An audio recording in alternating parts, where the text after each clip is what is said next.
হরে কৃষ্ণ। আজকে আমরা গিয়েছিলাম চট্টগ্রামে একটি ঐতিহ্যবাহী মন্দির কবিল্লধাম। শুরুতে আমরা চিঞ্জি চেপে যাচ্ছিলাম, যেহেতু এটি চট্টগ্রামের একটি ব্যস্ত নগরী এখানে অবস্থিত। আমাদের বাসা থেকে বেশ একটু দূরেই আমরা চলে আসলাম মন্দিরে। আর আজ শুক্রবার, মন্দিরে অনেক ভক্তের আগমন হয়েছে।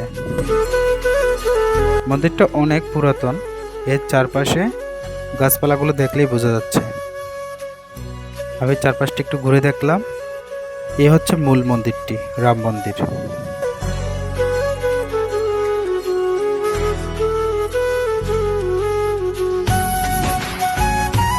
তারপর আমি একটু উপরে যাচ্ছি, কারণ উপরে প্রসাদ দেওয়া হচ্ছে, জন্য আমরা ওখানের দিকে যাচ্ছি।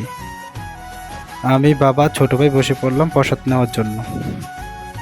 এখানে অনেক ভক্ত অপেক্ষা করতেছে প্রসাদের জন্য। এখানে ঐতিহ্যবাহী যে কলা পাতায় প্রসাদ দেওয়া হয় সেটি এখন পর্যন্ত প্রচলন আছে, যার কারণে আমরাও নিয়ে ফেললাম কলা পাতা। আর একটু পরে প্রসাদ দেওয়ার জন্য দাদারা চলে আসছিল। অবশেষে আমরা প্রসাদ নিচ্ছিলাম।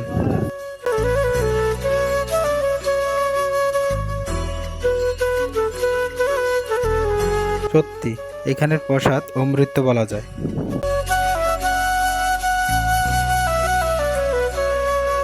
প্রসাদ নেওয়ার পর এই পুকুরটি দেখতে আসলাম। এটি অনেক পুরাতন একটি পুকুর, আর পুকুরের পাশে নতুন একটি ভবন তৈরি হচ্ছে। পর্যন্ত জানি না এটি কী মন্দির হচ্ছে। পরবর্তী কোনো একদিন আপনাদেরকে পুরো মন্দিরের ভিডিওটি দেখাবো। ধন্যবাদ।